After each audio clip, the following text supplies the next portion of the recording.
আজকে আমরা ঘোষণা করছি যে আমরা জাতীয় সংসদে 296 নম্বর আসনে কক্সবাজার 3 আসনে আমরা জনগণের সবচেয়ে দুর্বল অংশের প্রতিনিধিত্ব করার জন্য আজকে আমরা সংসদ সদস্য পদপ্রার্থী হিসেবে আমি নিজেকে ঘোষণা করছি। আপনাদের সবার আগামী দিনের সুন্দর পরিকল্পনা, সকলের মতামত, এগুলোর ভিত্তিতে আমরা ইশতেহার প্রণয়ন করব।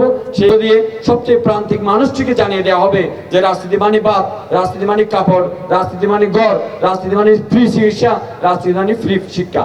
এই 5টা জিনিস আমরা এই অঞ্চলের সবচেয়ে দুর্বল মানুষদেরকে পৌঁছে দিতে চাই। আর তারা যদি মনে করে যে আমি তাদের কথা বলার জন্য সংসদ উপযুক্ত মানুষ, তারা যদি মনে করে সংসদ তাকে যা দেবে সে আমানতদারিতে আমি বজায় রেখে তার যে কল্যাণ সেটা তার বাড়িতে পৌঁছে দেওয়া হবে, বাড়ি বাড়ি পৌঁছে দেওয়া হবে, যেন কেউ কাউকে না দেখে, কারো মর্যাদা যেন চ্যুত না হয়। সেই মর্যাদা, অধিকার, সাম্য, মানবিকতা এবং মর্যাদা এটা আমরা জনগণের কাছে পৌঁছে দেওয়ার জন্যই আমরা এই সংসদ ইলেকশন করার জন্য সিদ্ধান্ত নিয়েছি।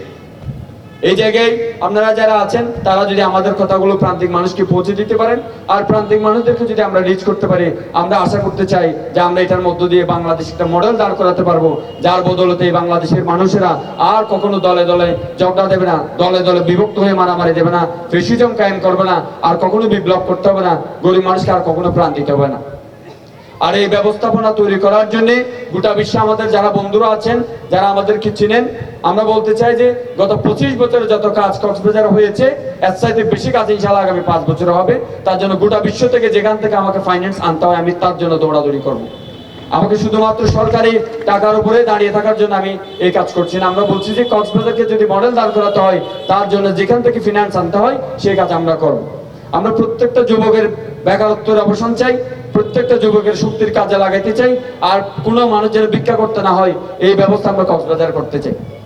যে দেশের জনগণ ভেতর থেকে মজবুত নয় তাদের কোনো জাতীয় শক্তি নেই, আর যার জাতীয় শক্তি নেই তার কোনো সার্বভৌমত্ব নেই। যার সার্বভৌমত্ব নেই সে ইন্ডিয়া দ্বারা গ্রাস হবে, পার্শ্ববর্তী দেশ দ্বারা হুমকির শিকার হবে।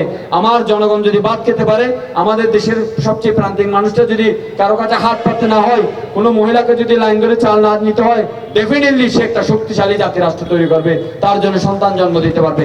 যিনি লাইন ধরে চাল নিয়েছে তার ছেলেমেয়েরা কি করে মর্যাদা সম্পন্ন জাতি গড়ে তুলতে পারে? এই কারণেই আমরা এই ব্যবস্থাপনার ত্রুটি যেটা সেটাকে শুদ্ধ করতে চাই।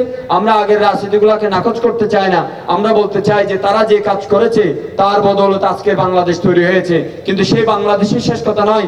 50 বছর একটা রাজনীতির প্যারাডাইম শিফট হয়, বাংলাদেশে সেটা হয় নাই। কারণ রাজনীতিকে মধ্যবিত্ত শ্রেণীরা যে একটা ভালো জ্ঞান হিসেবে, ভালো চিন্তা হিসেবে যে গরিব মানুষের কাছে পৌঁছে দেওয়ার কথা, সেটা যখন দায়িত্ব পালন করতে পারে নাই, ফলে বাংলাদেশে বিপ্লব হয়েছে বটে কিন্তু বিপ্লবের আকাঙ্ক্ষা বাস্তবায়ন হয় নাই। সেই জায়গা থেকে আমরা বলতে চাই যে জনগণের যে আকাঙ্ক্ষা, সেই আকাঙ্ক্ষা বাস্তবায়নের জন্য এই কক্সবাজার ইনিশিয়েটিভের উদ্যোগে আমরা রাজনীতিকে কক্সবাজার মডেল দাঁড় করাতে চাই, যেটা শুধু বাংলাদেশ নয় বরং বাংলাদেশের মতো গ্লোবাল সাউথে যত রাষ্ট্র আছে 57টি দক্ষিণ বিশ্বের গরিব এবং উন্নয়নশীল রাষ্ট্রগুলোর মধ্যে আমরা একটা মডেল দাঁড় করাতে চাই, যে মডেলের বদৌলতে পুরো বিশ্বের 450 কোটি নিপীড়িত শোষিত জনগণ আশার পথ দেখবে এবং রাজনীতিকে সত্যিকার তাদের জিনিস মনে করবে, রাজনীতিকেও জনগণের অধিকার বাস্তবায়নের পথ মনে করবে।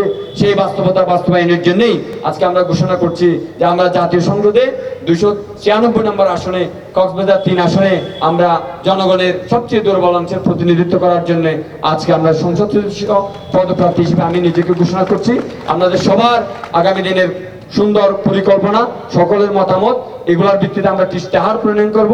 সেই ইশতেহারের ভিত্তিতে এই কক্সবাজারকে আমরা সংসদে এবং গোটা বিশ্বের মধ্যে পৌঁছে দেওয়ার জন্য কাজ করব। আপনাদের সবার সেই জায়গার মধ্যে সহযোগিতা কামনা করছি। আসুন সকলে মিলে একটি কল্যাণমূলক, বৈষম্যহীন, অন্তর্ভুক্তিমূলক, টেকসই, মানবিক এবং মর্যাদা সম্পন্ন কক্সবাজার 3 আসন গড়ে তুলি, যার বদৌলতে পুরো বাংলাদেশের বিদ্যমান রাজনৈতিক সংস্কৃতি বদলে যাবে।